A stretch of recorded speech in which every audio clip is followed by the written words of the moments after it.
छठी शताब्दी और आज 2021, करीब 1500 साल से ज्यादा का वक्त गुजर चुका है।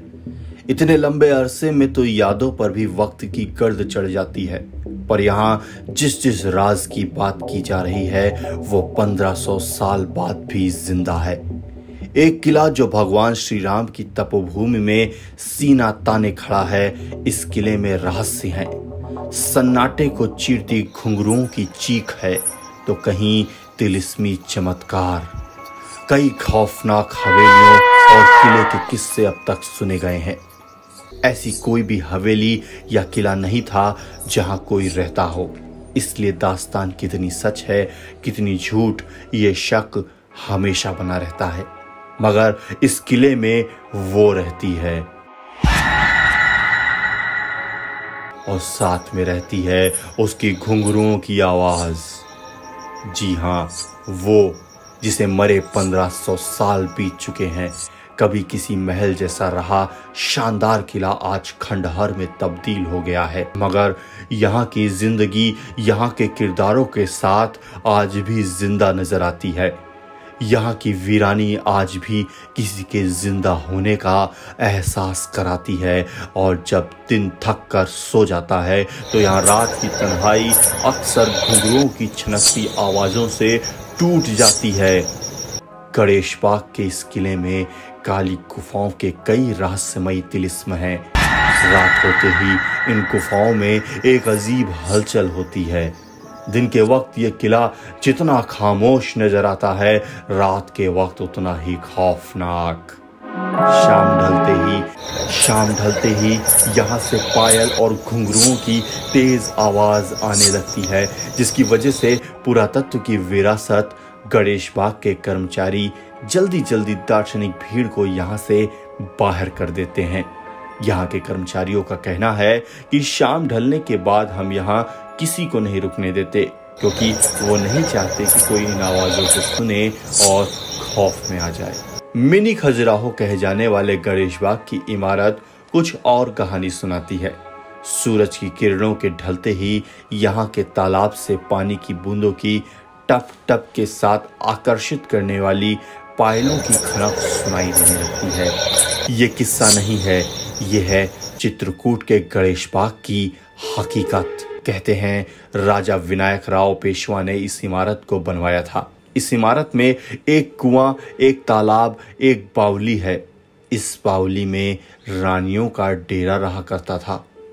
जब भी राजा और उसकी रानियों को मनोरंजन करना हुआ करे तो ऐशगाह यानी गणेश बाग में जाना पसंद किया करते थे। शाम का ढलता ये आग का गोला, इसकी लालिमा की रोशनी और घर लौटे पक्षी इस सन्नाटे से दूर जाने की तैयारियां कर चुके हैं। खजुराहो की तर्ज में बने विशाल चोटी गुंबद के चारों तरफ इस गणेश बाग में मूर्तियां हैं, लेकिन गणेश भगवान की नहीं। यही वजह रही कि गणेश बाग को मिनी खजुराहो कहा जाने लगा, और इस सन्नाटे को चीरती मराठा काल की रानियों को सुगबुगाहट व पायलों की आवाजें आज भी सूरज ढलने के बाद सुनाई देती हैं।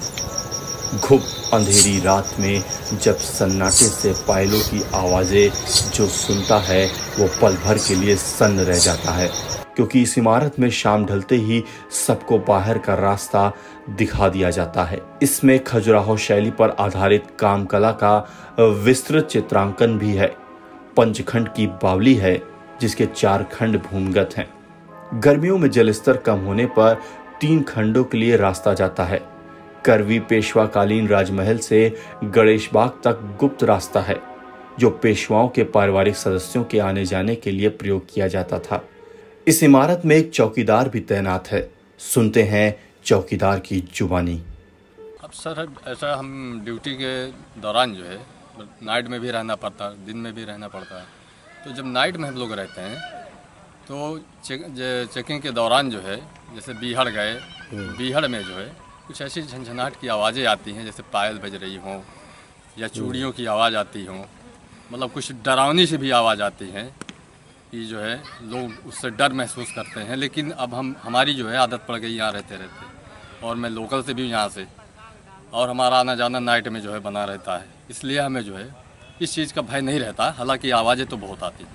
इस किले में आने जाने वाले लोगों की जुबानी माने तो दरअसल इस गणेश बाग किले में राजाओं की महारानियां जौहर किया करती थी और वो एक दौर था जब इस महल में हर रात महफिलें सजा करती थी।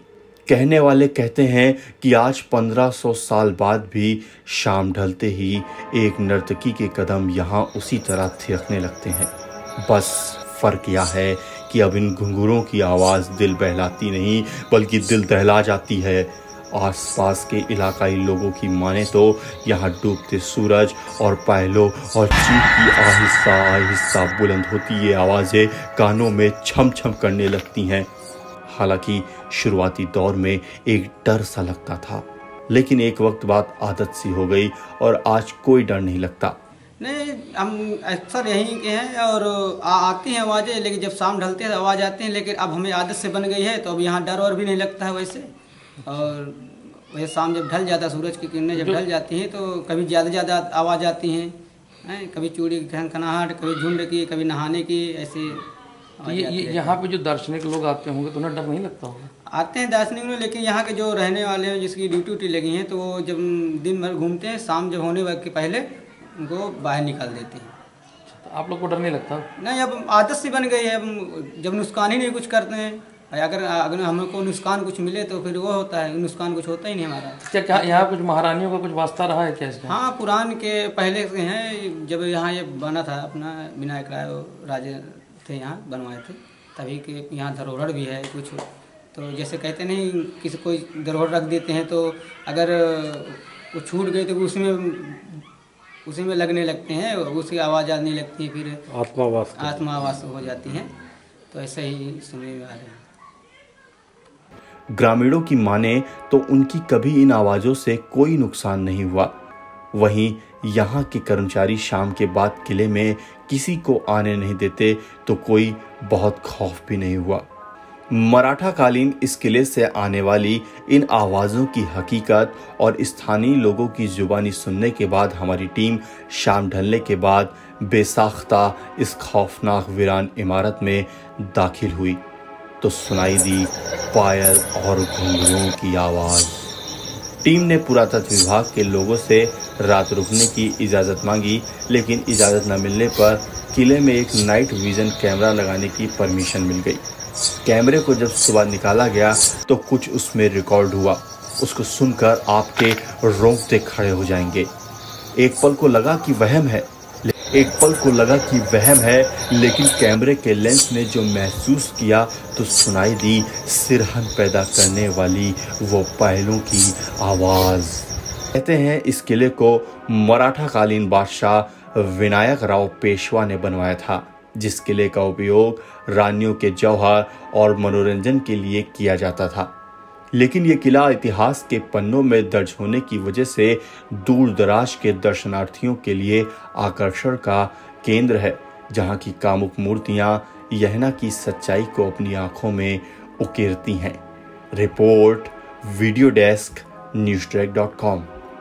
बावली और तालाब के किनारे शाम ढलते ही छम छम पायलों की आवाजें महसूस की जाती हैं और यही वजह रही है कि आज भी शाम ढलते ही अजीब सा सन्नाटा और छम छम की आवाजों का सिलसिला जारी है।